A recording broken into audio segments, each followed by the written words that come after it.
É incrível como o ser humano ele gosta de esquadrinhar o tempo, né? Fases, períodos, dias, horas, meses, semestres, anos, séculos, eras. Então nós estamos vencendo um ciclo, fechando uma etapa agora, né? Fechando uma parte do ano, começando outra. E como nunca vivemos, né? Tantas novidades, tantas diferenças, tantas adaptações. Então, vencido o primeiro ciclo, vamos começar um novo ciclo também para o TV Enem. Vamos em frente. Paz para vocês. Boa aula.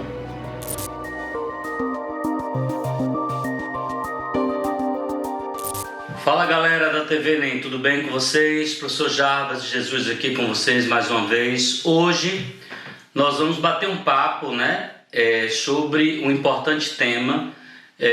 Um tema que está ligado à evolução, né, da cosmologia, né, da evolução dos sistemas planetários, até chegar à célebre lei da gravitação universal postulada por Newton, né, que foi também base para outros estudos, né, inclusive estudos atuais, inclusive com o nosso lançamento de satélites. Gente, nós vamos falar hoje inicialmente sobre o trabalho de Kepler, né?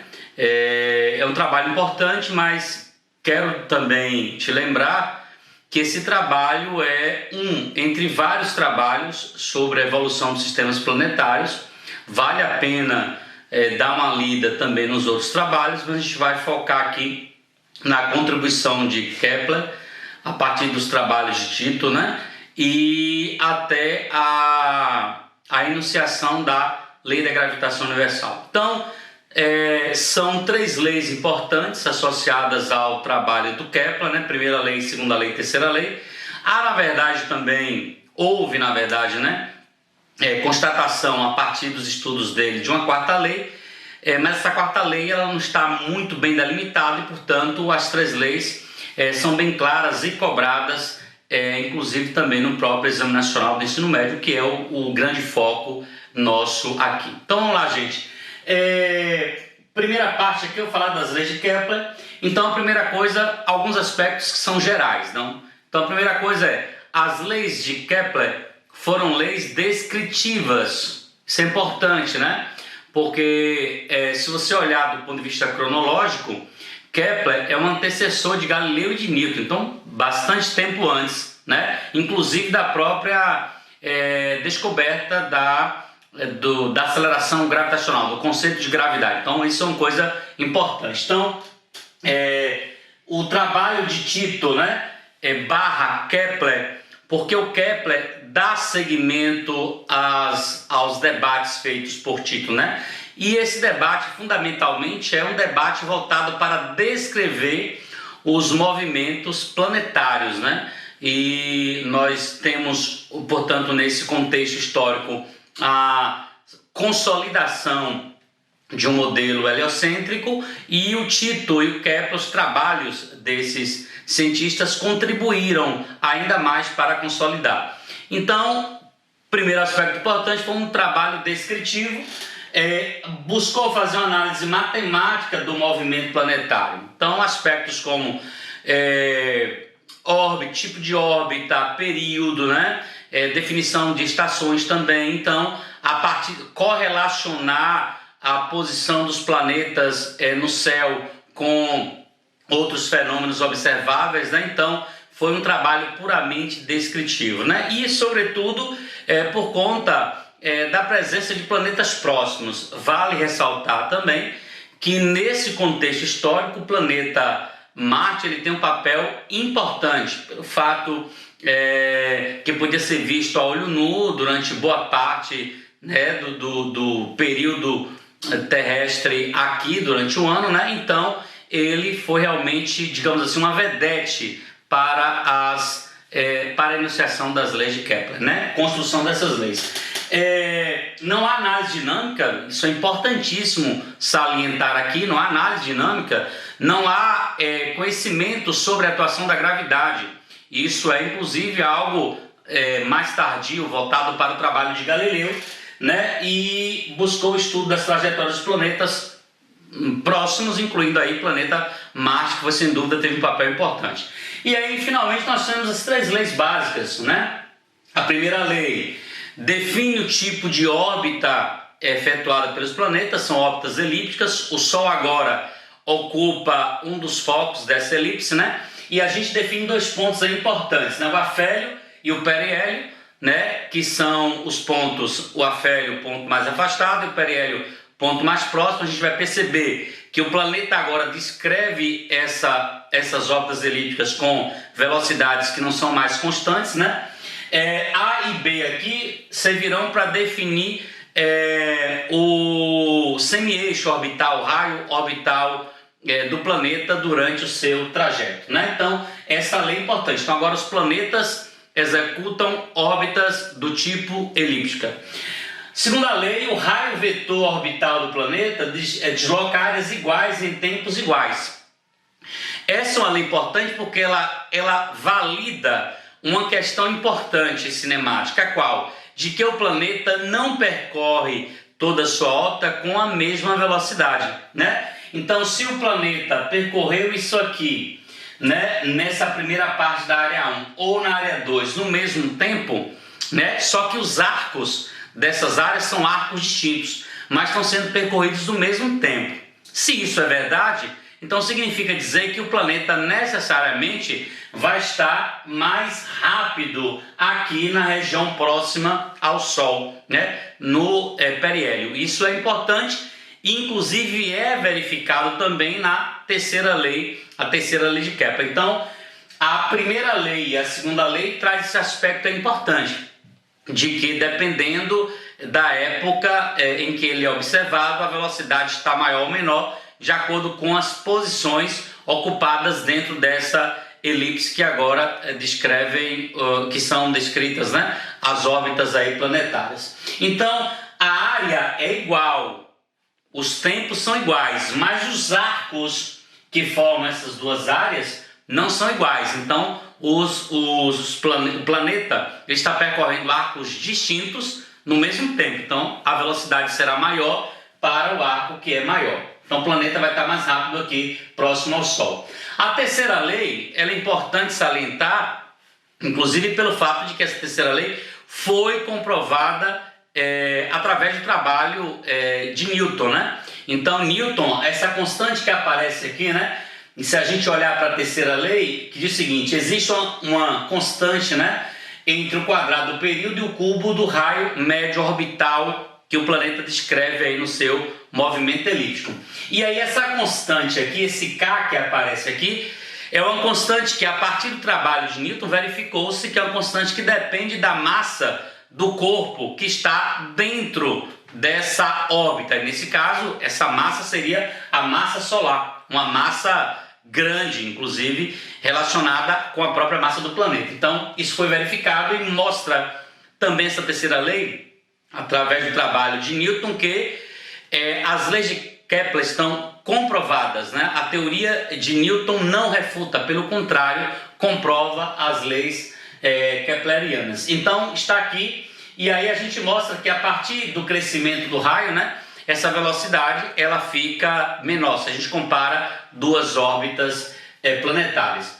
E esse resumo todo também serve, e aqui a gente quer trazer aqui como contribuição fundamental para o trabalho de Newton. O que é que acontece? Todos esses trabalhos e também depois o trabalho de Galileu, e aí Galileu traz o conceito de gravidade, traz a possibilidade de observação dos céus, né, com a partir da utilização de instrumentos.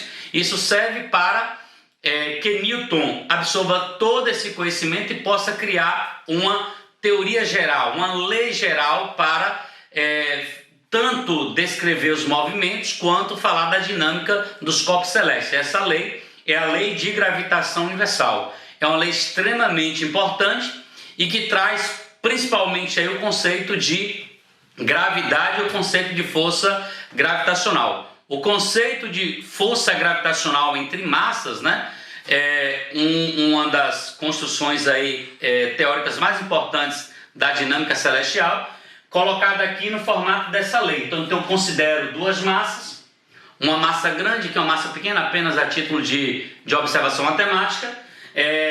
A interação gravitacional, só para a gente lembrar, a interação gravitacional é a interação mais fraca entre as quatro interações fundamentais da natureza, e a quantificação da força gravitacional entre duas massas é colocada pela lei da gravitação universal de Newton, né? Força gravitacional é igual a Gzão, né, que é uma constante de gravitação universal, ela que normatiza essa interação, que ela é fraca, e portanto essa força passa a ser mensurável quando as massas envolvidas são grandes, muito próprio, por exemplo, dos corpos celestes. Então eu tenho Gzão e Mzinho sobre D quadrado. Ou seja, essa força, à medida em que a distância entre os corpos aumenta, essa força decai, e à medida em que eu uso massas que são maiores, essa força também fica maior. Então isso é importante também que você relembre tudo isso. Esses tópicos são fundamentais para a sua preparação para o Exame Nacional no Ensino Médio. Um abraço e até a próxima.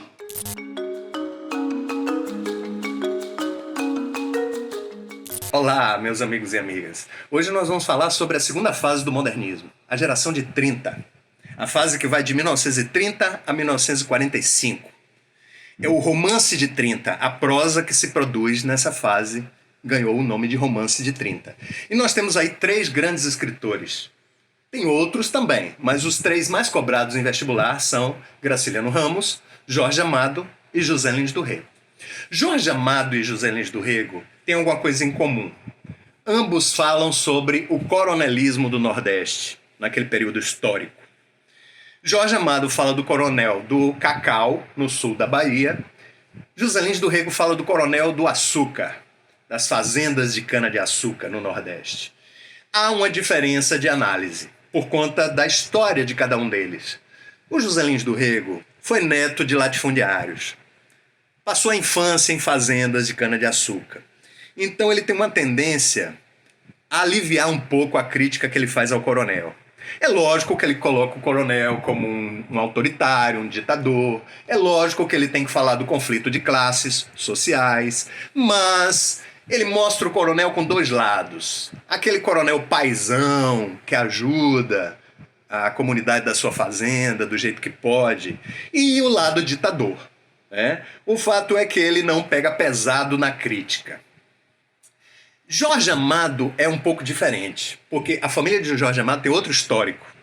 O pai de Jorge Amado tinha fazenda, mas não era um grande latifundiário. E como a disputa de terras era muito feroz, muito violenta no sul da Bahia naquela época, o que acontece é que a família sofreu na mão dos grandes latifundiários. Então, Jorge Amado pega pesado na crítica. Ele demoniza o coronel, né? Todo cheio de defeitos, muito autoritário, insensível para o sofrimento da gente pobre. Então o Jorge Amado tem essa pegada de fazer uma crítica muito mais feroz, né? Então são esses livros em que Jorge Amado fala do sul da Bahia, os que ele critica o coronelismo. Mas ele também tem romances sobre Salvador. Salvador, que inclui a Baía de Todos os Santos, porque a maioria dos livros de Jorge Amado que fala de Salvador fala de pescadores. Pescadores simples, valentes, heróicos na sua lida com o mar, nos seus amores. Então a Baía de Todos os Santos é um cenário muito presente nas obras de Jorge Amado. A Baía de Todos os Santos que se estende pelo rio Paraguaçu e vai até Cachoeira. Cachoeira com suas fazendas de fumo naquela época. Então os romances que falam de Salvador na obra de Jorge Amado focalizam muito os oprimidos. O povo pobre, sabe? Onde moram, como trabalham, como são seus amores, né? Como é a sua vida cotidiana. Inclusive, o mundo exótico da boemia baiana, que encantou os europeus, né? Todo mundo sabe que Jorge Amado é o escritor que mais exporta a nossa literatura. Quase todos os países do mundo têm traduções dos livros de Jorge Amado. Tamanho o alcance dele mundo afora, não é isso? Bom, então, romances que falam sobre Salvador, romances que falam sobre a gente pobre, com as suas mazelas, do dia a dia, romances que falam sobre pescadores.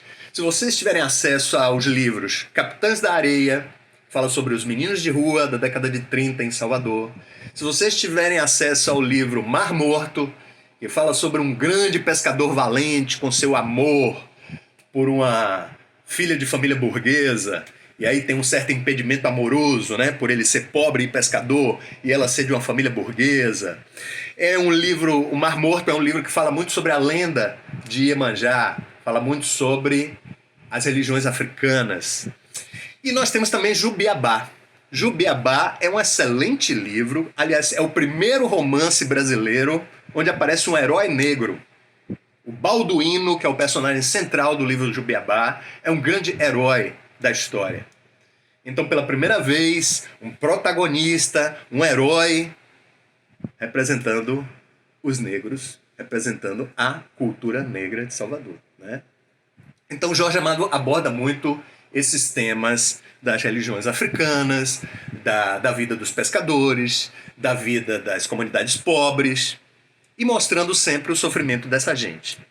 E também alguns livros um pouco mais bem-humorados, né? Há uma fase de Jorge Amado que os livros são muito legais, muito engraçados até, né? Você pega um livro como A Morte e a Morte de Quincas Berro d'Água, meu amigo, um sujeito que morre 2 vezes. Primeiro ele morre de ataque cardíaco, mas depois os amigos chegam no enterro, pegam o defunto e levam o defunto para as festas, levam o defunto para um passeio de barco, como se ele estivesse vivo.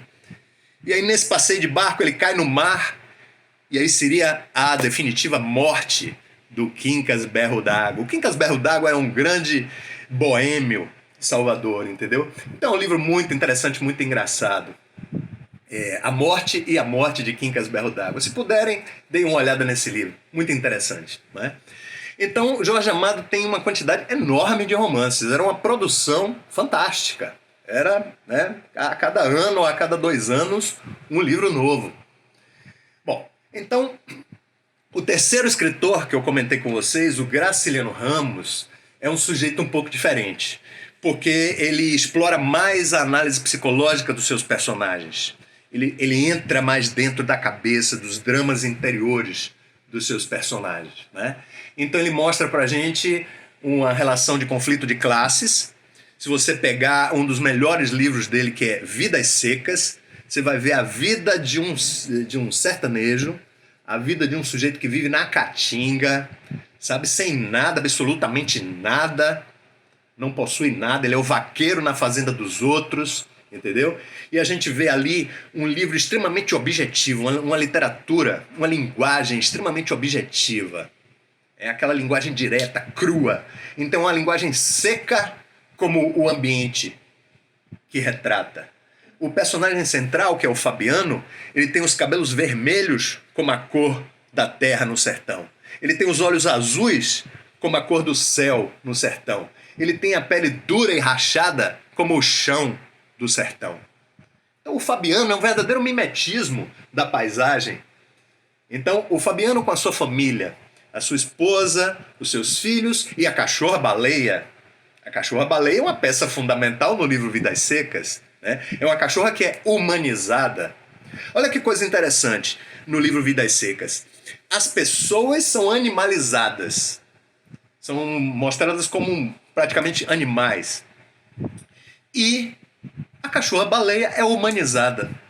Então nós temos aí seres humanos mostrados como animais, mas isso não é aquela coisa crítica e negativa não, viu gente? Está mostrando o ser humano como um animal para mostrar a dureza, o resultado dessa dureza de vida, dessas pessoas que vivem para sobreviver exclusivamente. Entende? Então não é aquela crítica negativa que mostra o cara como um animal no sentido pejorativo, não é isso. É no sentido de mostrar a dureza da vida. A vida de alguém que só sobrevive. Não tem nada além de sobrevivência. Entende? E aquela paisagem muito seca, muito árida. A família se dirige à capital. A família vai em direção ao litoral. Mas nunca chega. Andam e praticamente não saem do lugar. né? Quando o tempo melhora, quando é a época das chuvas, a família pode se estabelecer numa fazenda. Mas assim que a seca volta, a família tem que ir embora, tem que abandonar aquela fazenda, abandonar tudo, sair somente com sua trouxa debaixo do braço, que é a única coisa que eles possuem. Entende? Então, Graciliano Ramos é um escritor que aprofunda mais. É um escritor mais complexo de compreender, inclusive, né? Até por conta da análise que ele faz mais profunda dos seus personagens. Então, procurem Graciliano Ramos, principalmente o livro Vidas Secas, procurem Jorge Amado, os livros de Jorge Amado, e procurem José Lins do Rego. Então, se vocês se atualizarem em relação a esses 3 escritores, são os mais importantes da época, do romance de 30. 1930 a 1945 foi a maior produção desse grupo. Daí o nome Romance de 30. Então, gente, é a nossa dica, né? Procurem José Lins do Rego, Jorge Amado, Graciliano Ramos. E vamos lá, seguindo em frente. Sempre em frente, que atrás vem gente.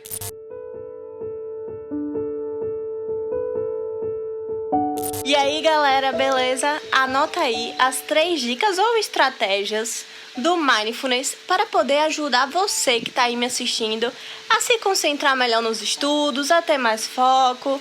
Não sei se você já me viu por aqui. Meu nome é Fernanda Ruth, eu sou psicóloga e quero te convidar a você anotar essas 3 dicas ou estratégias que eu vou te falar. A primeira delas é evite a multitarefa, ou seja, evite fazer várias coisas ao mesmo tempo. Isso faz com que a gente se desconcentre com mais facilidade e que a gente fique com a atenção difusa, com atenção em diversas coisas ao mesmo tempo. Então isso pode atrapalhar a gente a ter mais foco e mais concentração. A outra dica, a segunda dica, é que você evite interrupções, ou seja, nada de ficar levantando porque o vizinho interfonou, nada de ficar levantando para poder bater um papo com a outra pessoa da sua casa, nada de ficar procurando fazer outras coisas que te distraiam e que te faça interromper os seus estudos. Então, se você sentou para estudar, sente para estudar. É importante falar sobre isso porque isso também é um dos principais ensinamentos do Mindfulness, que você esteja presente com atenção plena em relação ao momento que você está vivendo agora. Então, se você sentou para estudar, que você sente para estudar. Não importa se o mundo está acabando lá fora. Claro que isso na realidade é uma metáfora, tá? Então, nada de interrupções. A terceira dica, e não menos importante, é que você faça uma pequena pausa nas tarefas que você acha que você vai se cobrar muito, naquelas tarefas que você acha que você vai precisar dedicar muito tempo àquilo, que você acha que vai ser uma tarefa cansativa. Então, que antes de começar essas tarefas que você acredita que são tarefas que exigem muito de você, que você dê uma pausa inicial de 15 minutos. Então, sentei para estudar. Antes de sentar para estudar, dê uma pausa de 15 minutos. Faça algo que você gosta ali, para de fato você começar a estudar. Eu costumo dizer também que uma outra dica importante, e aí vai uma dica bônus, é que você comece estudando por aquilo que você gosta.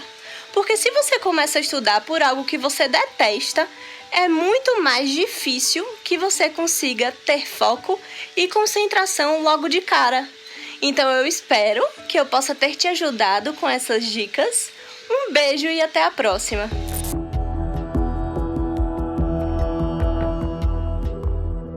Olá, tudo bem? Meu nome é Chico Figueiredo, eu sou professor de Geografia e hoje falaremos um pouco sobre a formação da Terra, né? Sobre essa ciência chamada geologia, sobre a estrutura geológica, as camadas, as placas, como elas funcionam. Essa ciência chamada geologia. E para começarmos a falar de geologia, a gente tem que entender de cara que o tempo geológico é diferente do tempo humano.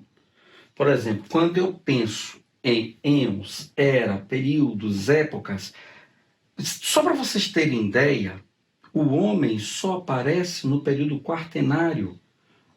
A glaciação do hemisfério é algo extremamente recente. Quando eu falo em rochas jovens, eu estou falando em milhares de anos, em milhões de anos. Então, o tempo geológico é diferente do tempo humano. O que é jovem para a Terra é muito, muito anterior do surgimento do ser humano. Então isso tem que ficar muito bem claro, né? Íons, Falenozoico, Pré-Cambriano, tipo as rochas mais antigas, o escudo paranaense, escudos que já foram desgastados, né? No passado foram montanhas, mas foram desgastados pela ação do intemperismo, um desgaste físico. Hoje já não são grandes montanhas, são escudos. Eles são pré-cambrianos, ó. E a gente vai olhar esse material todo nos dias de hoje no Brasil. Parte desse material que foi erodido aqui virou rocha sedimentar nesse processo Premiano, Carbonífero, e você vai ter muito material sedimentar hoje, que soterrou esse material que deu origem, inclusive, ao petróleo. Olha que viagem! A geologia se dá conta de todas essas ideias, né? Mas vamos começar com o mais simples, né? As camadas da Terra, crosta, manto e núcleo. Na temperatura, você tem a crosta, que é essa camada. Pense num ovo ou em um abacate. Uma camada muito fina, que tem uma variação de 25 a 50, né? 40 a 50 quilômetros. É como se fosse a casca do ovo mesmo.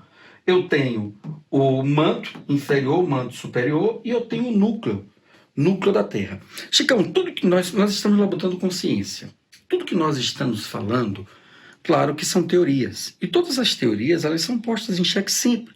Porque diferente do senso comum e da religião, a negação, muitas vezes, ela foi muito importante para a ciência. Mas não é negar porque você quer negar. Não é você falar que a Terra é plana, não é nada disso. Você tem que fundamentar a sua argumentação. Por isso que sempre que nós falamos de geologia, de qualquer ciência, nós falamos essa é a teoria mais aceita. Essa é a teoria mais atual. O que não quer dizer que é a única teoria. Mas a Terra não é plana. Isso eu posso garantir a vocês. A Terra não é plana. Então, assim, quando eu penso em composição, vejam só, eu tenho uma crosta, camada superficial, sólida, que circunda a Terra. Eu tenho um manto, a camada logo abaixo da crosta, formada por vários tipos de rocha, que devido às altas temperaturas encontra-se em estado pastoso, no caso, a parte mais superficial, que encontra logo a crosta terrestre, vamos ver isso daqui a pouco. E nós temos o núcleo, né, que é a parte mais central do planeta. Chicão, eu tenho duas denominações, vocês estão vendo aí os defeitos especiais nas gravações, né? Manuseando aqui e ali, tem um defeito especial. Mas vamos voltar aqui para o nosso esquema. Eu tenho o modelo químico, dividido em núcleo interno, núcleo externo, manto inferior, manto superior, crosta, vocês podem ver bem fino. E eu tenho o aspecto físico. Esse aqui é o modelo físico. Endosfera, mesosfera, astenosfera e litosfera. Nessa astenosfera, que está na parte superior do manto superior, é uma parte pastosa, porque a teoria das placas fala em grandes placas tectônicas, oceânicas e continentais, que estão assentadas nessa astenosfera, que é uma camada pastosa. Ou seja, essa camada pastosa, existe uma força endógena, um processo endógeno, que vai movimentar essas placas. Chicão, como assim? Olha esse modelo aqui, ele é bem bacana. Na Pangeia, todos os continentes estavam juntos, era um grande oceano, e essa força endógena vai provocando interna o afastamento dessas placas. Peraí, Chicão, então você está me falando, essa é a teoria mais aceita. A teoria de Wagner, de 1912, propôs com base nas formas do continente de cada lado do oceano, né? Chicão, me diga isso aí, como foi que ele fundamentou? Eu quero fundamentar minha teoria. Como é que ele fundamentou? Ele traz análises, né? A Pangeia fragmentou-se em pedaços menores, como vocês podem ver, e atuais continentes que começaram a se deslocar na superfície da Terra até atingirem as posições que ocupam hoje. Não, mas eu quero saber quais foram as argumentações paleontológicas, geomorfológicas. Explique isso aí legal com imagem pra gente, Chicão, né? Separação dos continentes, explique isso aí de uma forma explique de uma forma que a gente possa entender como Wagner consolidou sua teoria.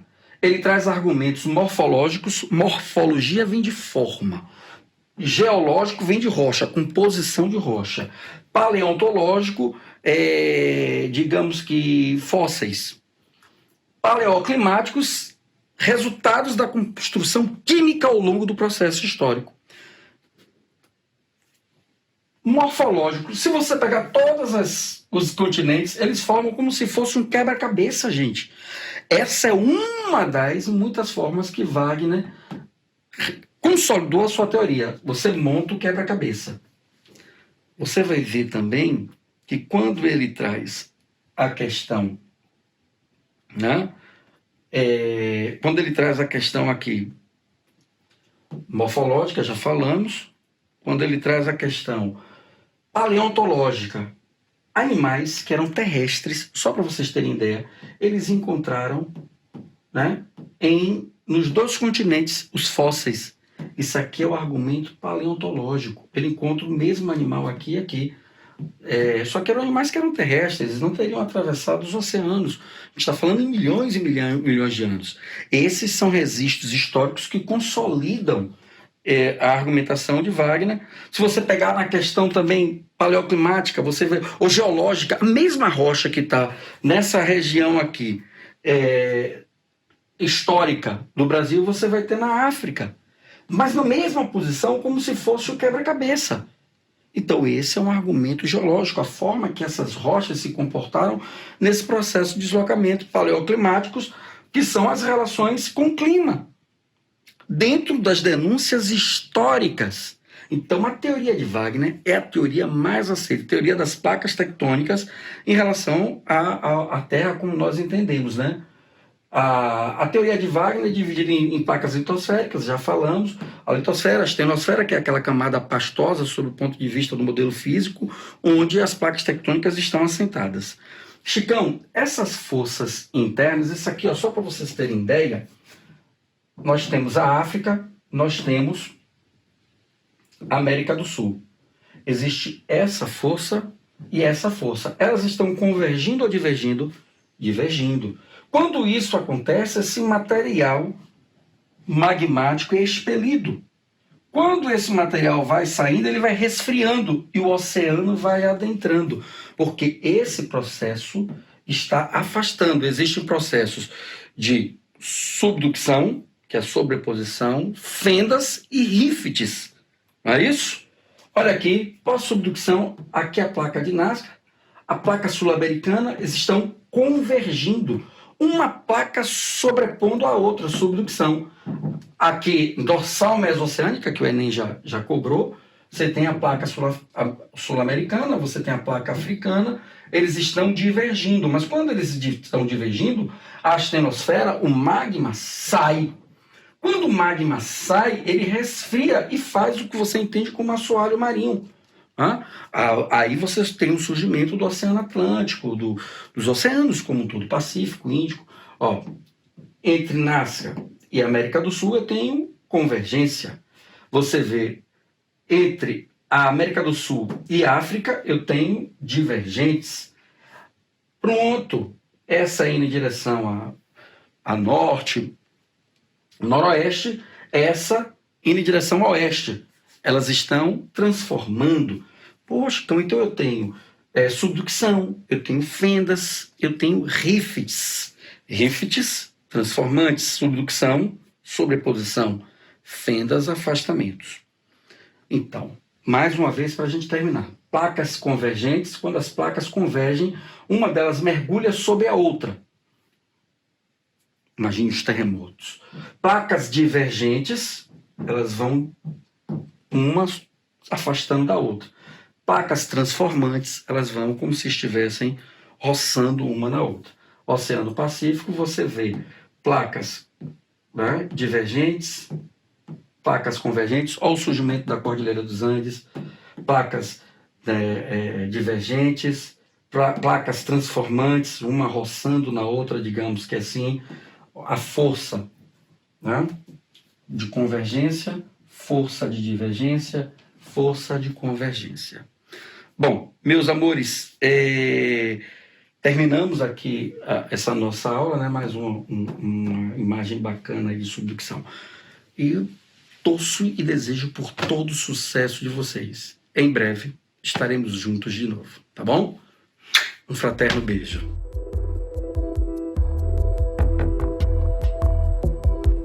Olá, tudo bom? Estamos aqui hoje para mais um encontro da nossa aula. Gente, vamos falar hoje um pouco sobre fisiologia humana. É um tema super recorrente em prova, pelo menos nas provas do Enem a gente tem a cada duas questões de fisiologia humana, então não é se fisiologia humana vai cair na sua prova, é o que de fisiologia humana vai cair na sua prova. É importante você estar atento para as diquinhas que eu vou te dar aqui. Então, ó, nosso corpo, tá? Essa máquina, tá? Se eu falar que a Terra tem por volta de 4,6 bilhões de anos, que a vida surge no Éon Arqueano há 3,8 bilhões de anos, nós somos um bebê nesse processo evolutivo. A espécie Homo sapiens sapiens data por volta de 300 mil anos, segundo os últimos fósseis encontrados lá em Marrocos. Agora, o que é que faz a espécie humana, tá, ser o que é? Nós somos vertebrados, organismos extremamente complexos, tá, com a alta demanda metabólica, endotérmicos, nossa temperatura independe do ambiente. Bom, vamos falar um pouquinho aqui sobre os sistemas que nos compõem. Gente, o que eu vou trazer para vocês aqui é um mar de informações, tá? Que é impossível a gente esgotar. Mas o que eu quero dizer para vocês fiquem atentos nas próximas aulas que em alguns sistemas a gente vai mergulhar para trazer um pouco mais de detalhe para você entender melhor como funciona, para que você vá para sua prova completo, tá? Então, fique atento para o que vai começar agora. Bom, aqui está nosso modelo, tá? Vou chamar aqui a Melinha. A Melinha somos nós. O que é que a Melinha tem que nós também temos? Primeira coisa, sistemas de coordenação. Sistema de coordenação, amores, são dois. Sistema de coordenação elétrica, sistema de coordenação química. O primeiro sistema que eu vou falar aqui é o sistema de coordenação elétrica. E quando eu falar o sistema de coordenação elétrica, eu vou falar de quem? Sistema nervoso. O sistema nervoso, tá? Ele é basicamente composto por dois elementos didáticos que a gente vai falar aqui, que é o sistema nervoso central e o sistema nervoso periférico. O sistema nervoso central é como se fosse um grande processador. Ele processa as informações e gera respostas a partir dessas informações. Wellen, e quem é que gera essas respostas? E quem é que geram essas informações para essas respostas? Sistema nervoso periférico, tá? E quando a gente fala de sistema nervoso periférico, a gente vai falar de sistema nervoso somático, então aqueles que basicamente coordenam nossas ações voluntárias, e o sistema nervoso autônomo, simpático e parasimpático. Quando a gente fala de simpático, adrenalina. Quando a gente fala de parasimpático, tá? Acetilcolina. E é interessante, eles são antagônicos? Nem sempre, em alguns momentos eles são complementares, tá? Mas quando a gente fala de sistema nervoso central, a gente vai falar de cérebro, tá? A gente vai falar de bulbo, cerebelo, ponte e medula espinhal, tá? No nosso cérebro existem em média 86 bilhões de neurônios. E olhe, o neurônio é a unidade morfofuncional do sistema nervoso, tá? Essa comunicação do neurônio, ela é de natureza elétrica, tá? Então o sistema nervoso ele se comunica através de estímulos elétricos, comunicação entre os neurônios. E essa comunicação entre neurônios é chamada de sinapse. Tá? E para você, a sinapse acontece em um único sentido. Dendrito, axônio. Dendrito, axônio. A partir de um potencial de ação. Tá? É importante você estudar esse fenômenozinho, que ele é lindo, maravilhoso. Tá? Que acontece no nosso sistema nervoso. Um outro sistema de coordenação que nós temos é o sistema de coordenação química. E o sistema de coordenação química é chamado de sistema endócrino. Endócrino porque ele é composto por glândulas endócrinas, e as glândulas endócrinas liberam sua secreção na corrente sanguínea em pequenas quantidades. Essas secreções liberadas na corrente sanguínea em pequenas quantidades são chamadas de hormônios, tá? E os hormônios, eles podem ser de duas naturezas. Eles podem ser de natureza lipídica e ele pode ser de natureza proteica. E o hormônio, ele é capaz de alterar o comportamento celular. Então a gente vai ver que o neurônio ele atua a nível citológico. E quando a gente fala de sistema endócrino, a gente vai falar aqui de uma glândula muito importante. Na verdade, eu costumo dizer que todas as glândulas do sistema endócrino são importantes. A hipófise, tá? Ela coordena as outras glândulas, ela coordena a tireoide, ela coordena a suprarrenal, ela coordena as gônadas, tá? Ovário nas mulheres, testículos nos homens, tá? Então ela é responsável por toda essa coordenação das glândulas. Uma outra glândula muito importante que compõe o sistema endócrino é o pâncreas, tá? O pâncreas é responsável pela regulação da glicemia, a parte da produção dos hormônios insulina e glucagon. E o pâncreas é uma glândula anfícrina. Ele pode ter uma atividade exócrina e pode ter também uma atividade endócrina, ok? Um outro sistema extremamente importante é o sistema respiratório. O sistema respiratório ele é responsável pela ventilação, captura do gás oxigênio, tá? Expulsão do gás carbônico. Lembrando que o oxigênio ele entra no movimento de inspiração e o gás carbônico ele sai no movimento de expiração. E esses gases são trocados aqui nos alvéolos pulmonares em um fenômeno chamado de hematose. E a hematose ocorre através da difusão simples, tá? O gás passa a favor do gradiente de concentração. E é interessante dizer que, galera, o ar flui da zona de maior pressão para a zona de menor pressão. Se o ar está entrando, é porque a pressão atmosférica é maior que a pressão pulmonar. Se o ar está saindo, é porque a pressão pulmonar ela é maior que a pressão atmosférica.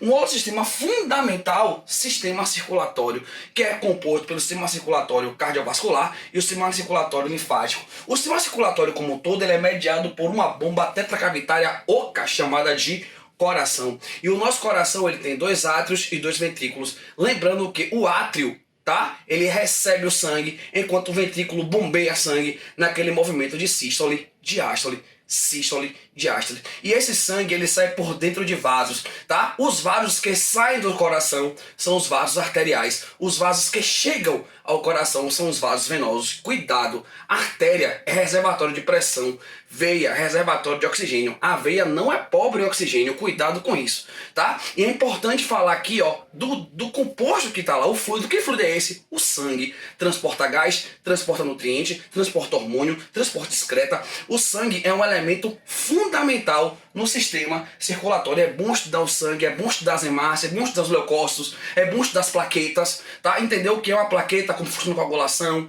entender o que é uma hemácia, transporte de gases, leucócitos, ações imunológicas, tá? Sistema digestório responsável pela absorção, processamento de nossos nutrientes, tá? E aí, ó, tá? Nossa digestão, ela é extracelular, intracorpórea, composta por movimento de digestão física, através da mastigação, digestão mecânica, e a digestão química, que atua através da ação das glândulas. E o nosso sistema digestório, ele tem 3 zonas de pH. Boca, pH neutro, estômago, pH ácido, intestino, pH alcalino, tá? O nosso nutriente, seja ele proteína, ou aminoácido, carboidrato, ele é absorvido nas microvelocidades do intestino delgado. Lipídio é absorvido pela porta linfática. Jamais esquecer disso, ok?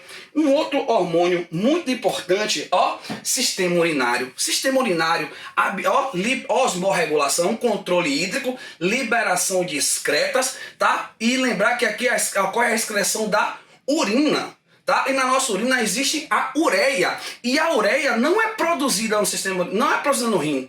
A ureia, ela é produzida no fígado através do ciclo da ornitina. Não esqueça disso, tá? O sistema urinário, ele faz a osmorregulação e libera essas excretas metabólicas, inclusive a ureia, tá? E por fim, os nossos sistemas reprodutor. O sistema reprodutor, tá? O sistema reprodutor masculino, o sistema reprodutor feminino, tá? Eles produzem os nossos gametas, no caso de nós homens, o espermatozoide, no caso das mulheres, tá? O óvulo, tá? Que na verdade é liberado na forma de ovócito 2. E aí o que é importante você saber? Que a nossa reprodução, a nossa fecundação é interna, o nosso desenvolvimento também é interno, nós somos mamíferos placentários, ok?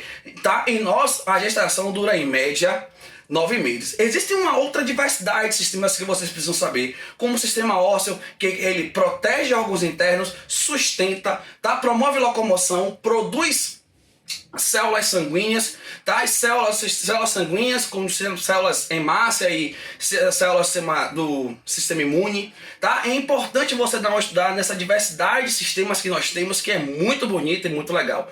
Obrigado por esse momento, foi um prazer estar com vocês, tá? Estudem, isso cai, isso vai estar na sua prova, ok? Aguardem as próximas aulas, não percam, fiquem com Jesus. Um beijo.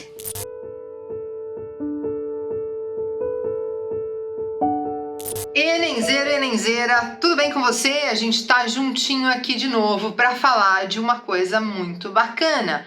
Hoje a gente vai falar sobre compreensão. Quando eu trago para você a palavra compreensão, eu não quero dizer só a respeito, eu não quero falar só a respeito daquela coisa que você já ouviu todo mundo falar, que você tem que compreender corretamente os enunciados, os exercícios do Enem.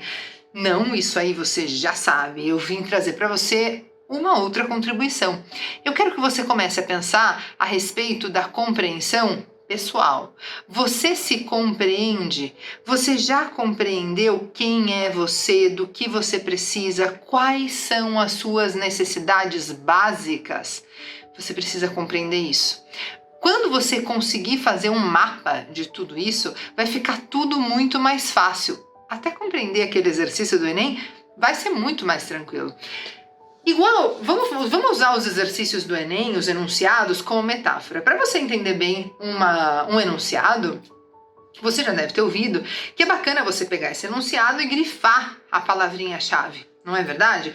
Se você fosse um enunciado, para você ser melhor compreendido, qual seria a sua palavra-chave, a sua palavra de destaque, aquela palavra que melhor serviria para que as pessoas e você mesmo compreendessem quem é você? Vamos pensar sobre isso, gente? A compreensão é muito importante. Compreender quem a gente é, o que a gente tem feito para a gente construir quem a gente é fundamental. Fazer uma compreensão correta de quem a gente é faz com que a gente não queira ficar imitando modelos que estão por aí, faz com que a gente não queira ser igual um monte de gente que está por aí e que, na verdade, nem tem os mesmos sonhos que a gente, não é isso? Então, vamos compreender quem somos, onde estamos, onde queremos chegar e quais são os passos que precisamos dar. Conto com você para compreender quem você é. Quem é essa pessoa aí que você está vendo na frente do seu espelho? Enenzeiro, Enenzeira, vem comigo que a gente tem uma jornada linda pela frente. Até mais.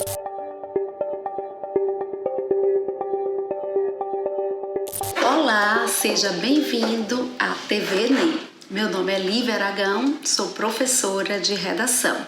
Hoje eu vim dar dicas para vocês sobre a estrutura da conclusão. Conclusão é um parágrafo muito interessante de ser estudado. Sabe por quê? Porque tem uma competência específica do Enem que avalia somente a conclusão. Imaginem, tem uma competência inteira para avaliar a conclusão. No Enem, a sua redação será avaliada por 5 competências e uma, que é a número 5, é dedicada simplesmente à sua conclusão. Ela precisa estar nos moldes que o Enem exige. A sua conclusão, ela deve ser com um parágrafo com mais ou menos 5 linhas.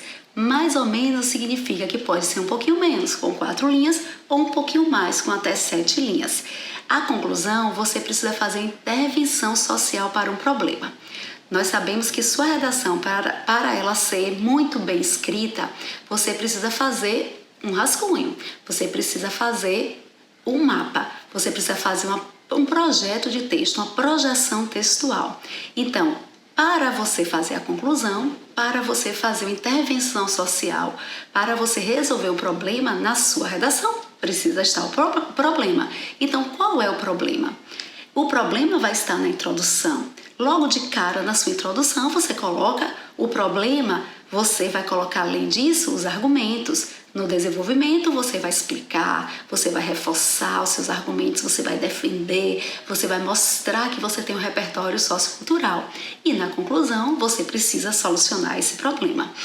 Sabemos também que a conclusão, ela precisa ter 5 elementos. Esses 5 elementos, eles são obrigatórios para o Enem. Então, sua redação será avaliada da seguinte forma. Na conclusão, você precisa sempre começar com o operador argumentativo. Começa com o operador argumentativo e precisa ter os 5 elementos. O primeiro elemento pode ser o agente. O segundo, a ação. O terceiro, meio, resultado, e tem um quinto que significa detalhamento. Esse detalhamento pode ser detalhando os 4 elementos anteriores, você que vai escolher. Então, nós sabemos que no tema do Enem, o último caiu democratização do acesso ao cinema no Brasil. A gente sabe também que eu preciso descobrir onde está o problema dessa temática, onde está o problema da democratização do acesso ao cinema no Brasil. Lendo os textos motivadores, eu pude perceber, nós percebemos, que ele fala, por exemplo, que as pessoas, muitas delas, não têm acesso ao cinema, não têm acesso, portanto, à cultura. Em um texto motivador, falava que a região norte e nordeste são as regiões que menos têm acesso ao cinema. Ainda diz que o cinema é elitizado, tem mais no shopping center das cidades grandes, as cidades pequenas pouco tem cinemas, então veja que existe um problema aí. O problema precisa ser dito na introdução, precisa ser discutido no desenvolvimento e precisa ser solucionado na conclusão. Então, como eu disse para vocês, eu preciso de 5 elementos para que eu consiga a nota máxima na minha conclusão. Eu falei para vocês que tem que ter um agente. O que é o agente? Agente é a pessoa, ou órgão, ou instituição que pode resolver esse problema, que está ali disposto a resolver um determinado problema. O agente pode ser Estado, família, escola, mídia, instituições que podem resolver determinado problema. Você que vai escolher o melhor agente para o seu problema, para a sua redação. Não existe conclusão pronta, porque a conclusão ela tem que estar de acordo a sua redação dissertativa, a sua linha de pensamento, a sua articulação linguística. E aí, depois que eu escolho o agente, eu quero escolher a escola. A escola é meu agente para resolver esse determinado problema. E qual vai ser a ação dessa escola? Essa escola vai fazer o que para resolver esse problema? Então, a escola vai propor palestras, essa realmente é uma ação. A escola vai dinamizar aulas mais criativas, então essa é uma ação desse agente para um determinado problema que você colocou na sua redação. Logo depois do agente, logo depois da ação, você vai colocar meio. Qual é o meio que essa escola, a partir dessa ação, vai utilizar para conseguir um resultado positivo? Então, a escola, que é meu agente, ela vai propor palestras através de quê? Aí você pode dizer através de profissionais qualificados. Então, profissionais qualificados foi o meio que eu achei para reforçar a minha ação, para que minha ação seja realmente efetivada. Logo depois do agente, da ação, dos meios, eu tenho que ter o resultado dessa ação. Eu não posso colocar apenas a ação sem o resultado.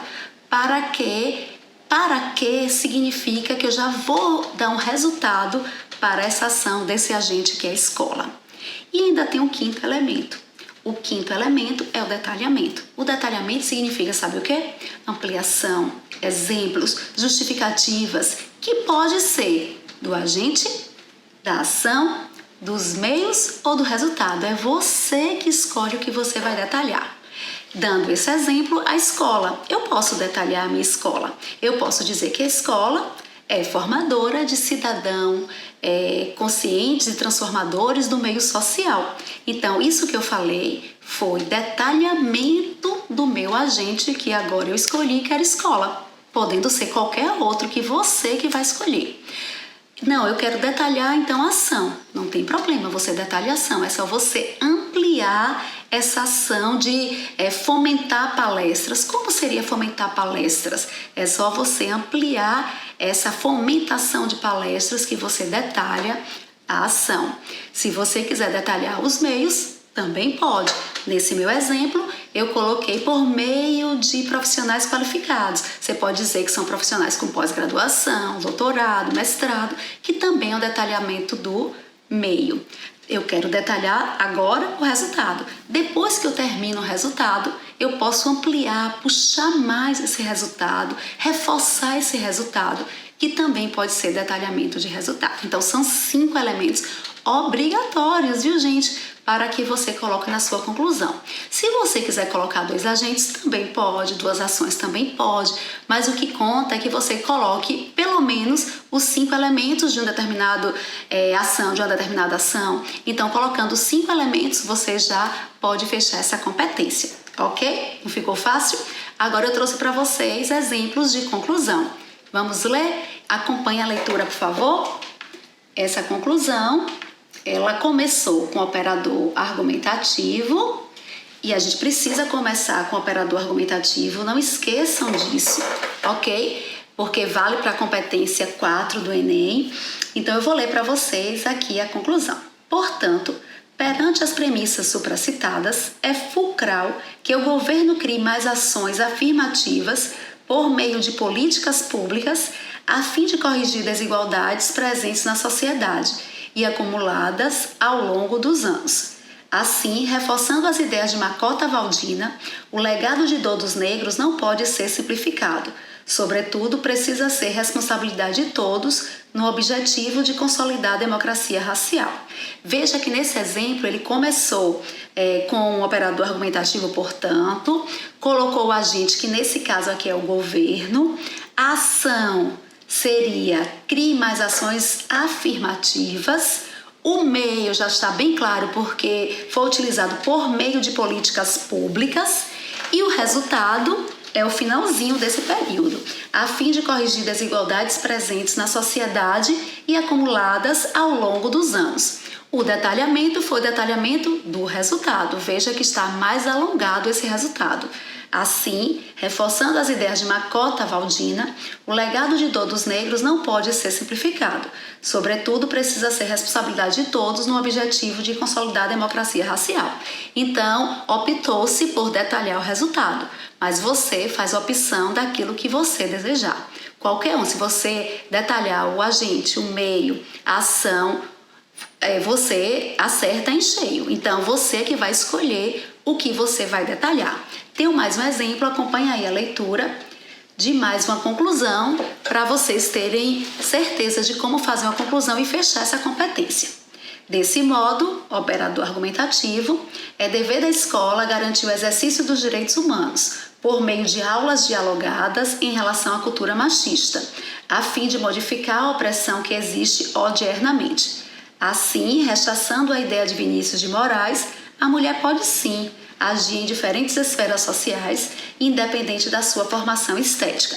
Então, nessa redação, percebam aí que a escola é o agente, garantir o exercício dos direitos humanos é a ação, por meio de aulas dialogadas é o meio, em relação à cultura machista, a fim de modificar a opressão que existe odiernamente é o resultado e tudo que vem depois é o detalhamento do resultado. Ok? Espero que eu tenha ajudado. Um beijo e até a próxima! Mais um show de conhecimento dos nossos professores e professoras, sempre preparando vocês generosamente com os recursos que eles têm à mão para que a gente possa ter uma prova do Enem sucesso. Siga a gente nas redes sociais, nas plataformas de vídeo, o canal Escritório do Pensamento.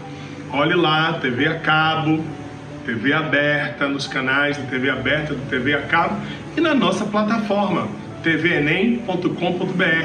Vamos em frente, novas etapas, novos momentos, paz e luz para você.